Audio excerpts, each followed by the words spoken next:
5 राज्यों के विधानसभा चुनाव के इस समय एग्जिट पोल आ चुके हैं और उन एग्जिट पोल के अनुसार असम में भी भारतीय जनता पार्टी की सरकार बनती दिख रही है। वहीं पुडुचेरी में भी भारतीय जनता पार्टी की सरकार बनती दिख रही है।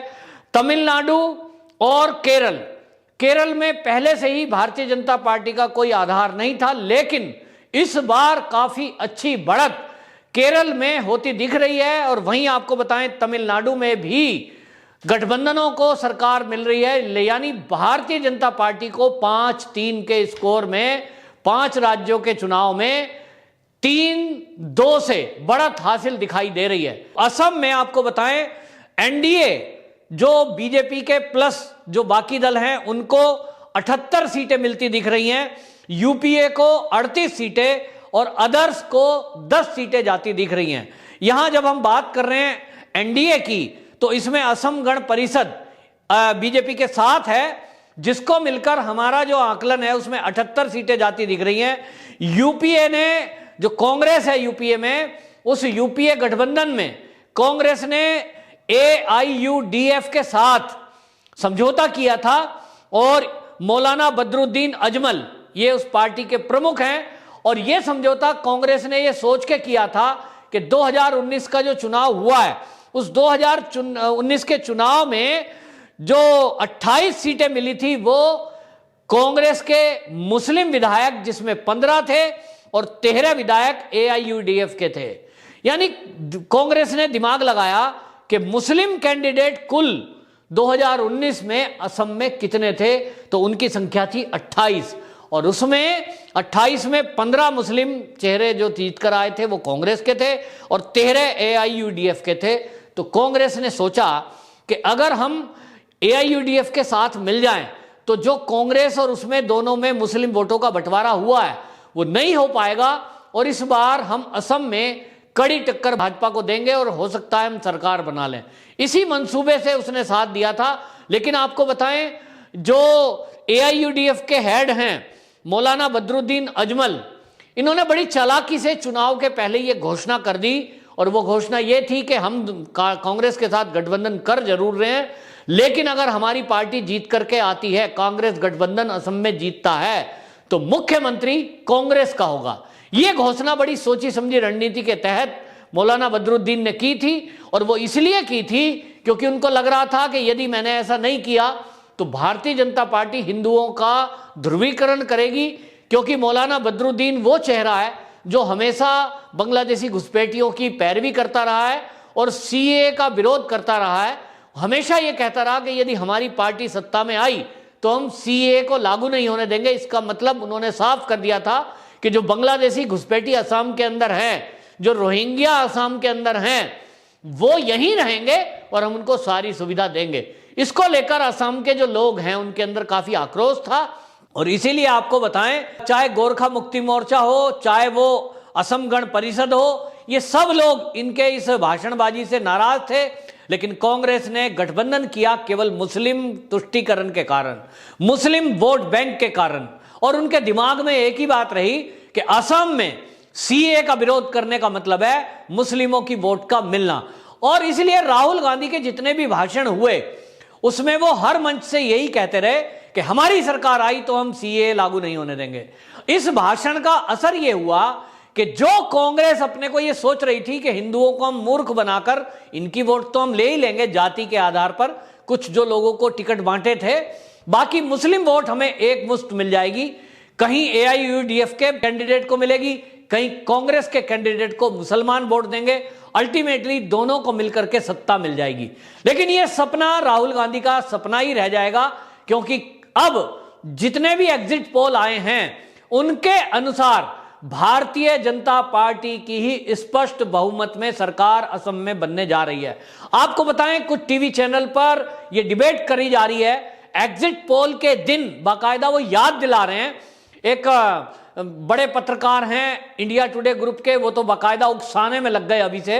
उन्होंने कहा देखिए भारतीय जनता पार्टी का कोई नेता तो है नहीं, मुख्यमंत्री के जो दोनों चेहरे हैं, जो सर्बानंद सोनोवाल हैं और दूसरा चेहरा हेमंत विश्व शर्मा है, ये दोनों तो कांग्रेसी हैं। अरे भाई, आप कांग्रेसियों को दर्द क्या है? कांग्रेस से या किसी पार्टी से यदि कोई छोड़ के आए और वो भारतीय जनता पार्टी ज्वाइन कर रहा है, भारतीय जनता पार्टी भी पहले ये देखती है कि ये व्यक्ति राष्ट्रभक्त है कि नहीं। आखिरकार लोगों को समझना चाहिए कि राष्ट्रीय स्वयंसेवक संघ, उसका मूल सिद्धांत क्या है कि जो भारत माता को अपनी माता मानता हो, जो राष्ट्र के प्रति समर्पित हो, जो देश को सर्वोपरि रखे और अपने आप में उसके अंदर देश के प्रति लगाव हो, उसका जो है राष्ट्रीय चरित्र अच्छा हो, तो वो हमारे लिए अच्छा है, कोई परहेज नहीं है। और इसी नुक्ते पर आप देखिए, सर्बानंद सोनोवाल को जब सत्ता सौंपी थी, उसके बाद भारतीय जनता पार्टी की केंद्रीय सरकार के साथ मिलकर के जैसा सर्बानंद सोनोवाल ने काम किया, उसके असम में जो विकास किया, उसका असर देखें कि उनकी जो प्रसिद्धि है वो पूरे असम में बढ़ी। उन्होंने दिखाया कि कांग्रेस में रहकर वो कांग्रेसी कल्चर में जरूर राहुल और सोनिया के नेतृत्व में देश विरोधी कुछ भाषा बोल गए होंगे, लेकिन उनके अंदर जो देशभक्ति है वो छात्र आंदोलन के समय से है और वो असम का विकास चाहते हैं। और यही भारतीय जनता पार्टी ने उनको बिठा के समझाया कि यदि आपके दिल में असम का विकास है तो हम उसके लिए आपके साथ हैं। असम की जनता की सेवा देश की जनता की सेवा है, इसके लिए हम आपके साथ हैं।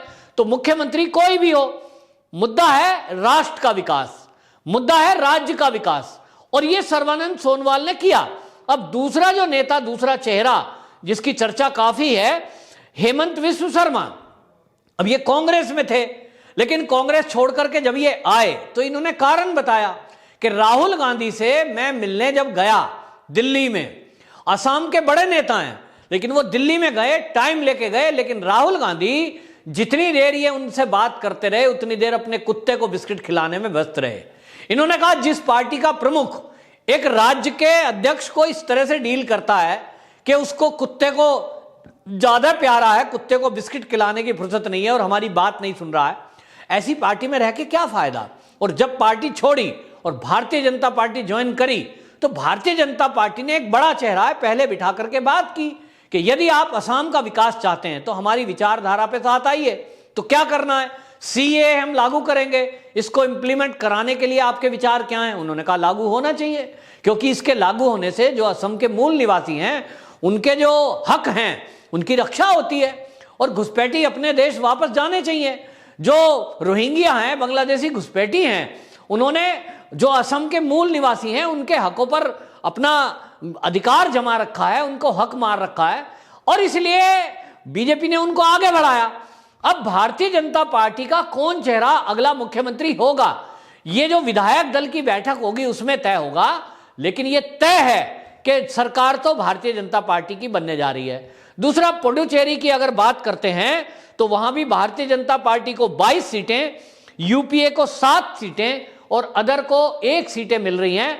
22 भारतीय जनता पार्टी प्लस को मिल रही है और वहीं कांग्रेस प्लस जो है उसको केवल 7 सीटों पर संतोष करना पड़ेगा, जिनके पास आप देखिए 2019 में अपनी सत्ता थी, यानी पुडुचेरी में उनकी सत्ता थी, लेकिन चुनाव के कुछ पहले ही बहुत सारे लोग नाराज होकर टूटकर भारतीय जनता पार्टी में आ गए। यानी अब राजनीति में एक नया ट्रेंड है, लोगों को यह समझ में आ रहा है, चाहे वो क्षेत्रीय पार्टी हो चाहे वो राष्ट्रीय पार्टी हो, कि आगे आने वाला जो देश का और राज्यों का भविष्य है, वहां यदि किसी राजनीतिक दल का कोई भविष्य है तो वो है भारतीय जनता पार्टी। और इसलिए पश्चिम बंगाल में भी हमने देखा कितनी बड़ी संख्या में टीएमसी के विधायक, सांसद, यहां तक कि मंत्री भी भारतीय जनता पार्टी में छोड़ छोड़कर आए। वो इसलिए नहीं आए कि सरकार बनेगी कि नहीं बनेगी, वो इसलिए आए कि टीएमसी में रहते हुए उनको लग रहा था कि जैसे हमारा तो कोई सुन ही नहीं रहा है, देश को कोई विकास की बात सोच ही नहीं रहा है, केवल वोट की मुस्लिम तुष्टीकरण और वोटों की राजनीति के चलते देश का और राज्य का नुकसान हो रहा है, जिसके बारे में ये नेता कुछ सोच नहीं रहे। और इसीलिए कांग्रेस से मोह भंग हुआ लोगों का, वो बीजेपी में आए, टीएमसी से मोह भंग हुआ, वो बीजेपी में आए। और इसी तरह हमने देखा कि 5 राज्यों में बीजेपी बढ़त बना रही है। वहीं कांग्रेस अब ये सोच के खुश हो सकती है कि हाँ, हमारा वोट प्रतिशत तो बढ़ा है।